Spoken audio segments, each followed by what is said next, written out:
terkait penggusuran lahan milik warga Belambangan pagar seluas 72 hektar yang dilakukan secara sepihak oleh PT Budi Dharma Godam Perkasa. Rabu 22 Juli kemarin, Ketua DPRD Lampung Utara Romli AMD sesalkan langkah yang diambil oleh pihak perusahaan yang dianggap sepihak dan tidak mengindahkan proses hukum yang sedang berlangsung. Berikut telewicara reporter kami bersama Ketua DPRD Lampung Utara. 2002. Ya Pak, ya. Tolong. Ya, Assalamualaikum Bang. Assalamualaikum. Kami sudah di Kota Bumi. Oh, saya ke Jakarta, udah jalan. Udah jalan Bang ya? Oh, udah di mana Lampung. Ini aja, ya. Kamu rekam aja. Iya, lanjut Bang. Ya, seharusnya apapun kita yang berdiri di Republik Indonesia yang kita cinta itu harus patuh dengan yang namanya aturan dan hukum. Terkait PT Godam itu, awal pertama PT Godam menuntut, ya kan, warga setempat, ya kan, terkait masalah penguasaan lahan dan dimenangkan oleh PT Godam dan diperintahkan untuk ganti rugi 500.000, subsidi 3 bulan, ya kan. Nah, tetapi masyarakat berupaya hukum perdata. Sementara di pidana itu tidak ada yang namanya surat keputusan pengadilan itu tentang pengeksekusian lahan.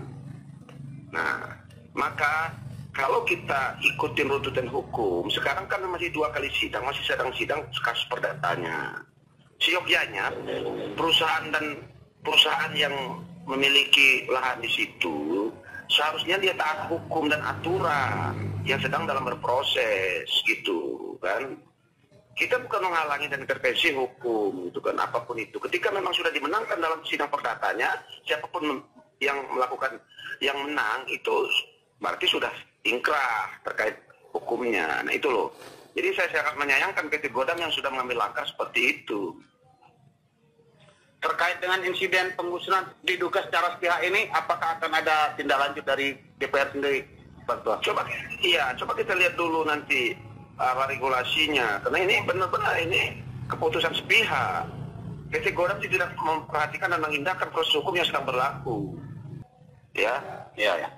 Nah, jadi kita lihat dulu regulasinya di DPR itu, karena itu tanah yang memang tinggal di bumi Lampung Utara. Ya, siap. Nah, kasih ya, Pak.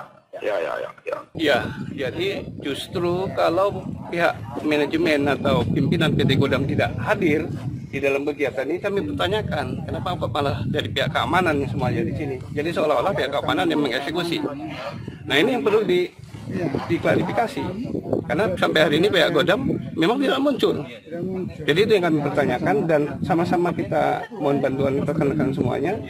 Dan masalah ini karena ini kaitan dengan masyarakat, perusahaan ini kalau bisa kita sama-sama kita awasi bersama lah demi tegaknya hak-hak masyarakat kita. Karena kalau dirunut ini juga bukan hak milik, mereka hak guna usaha yang kaitan ini HPL-nya Pemda dan imigrasi yang sebenarnya untuk kemampuan masyarakat. Bahkan ada aturan perusahaan yang undang-undang yang baru ini 20% harus diplasmakan pada masyarakat. Tapi nyatanya sampai hari ini perusahaan belum melaksanakan. Tapi semua tadi sudah saya sampaikan, nanti rencana kami, kuasa hukum dan teman-teman ini akan menyampaikan surat ke DPRD Kabupaten Lampung Utara sebagai perwakilan masyarakat, tentunya untuk mengawasi dan memanggil pihak-pihak terkait. Jadi yang beberapa waktu lalu itu putusan yang keluar dari sini putusan pidana di piringnya. Jadi itu yang paling krusial amarnya itu memerintahkan untuk membayar rendah. Cukup di situ saja, biar rendah ya Rp500.000 ya. Jadi kalau misalnya tadi kan pertanyaan Bapak, ini gimana Pak? Ada kejadian pembebasan lahan selainnya itu ya.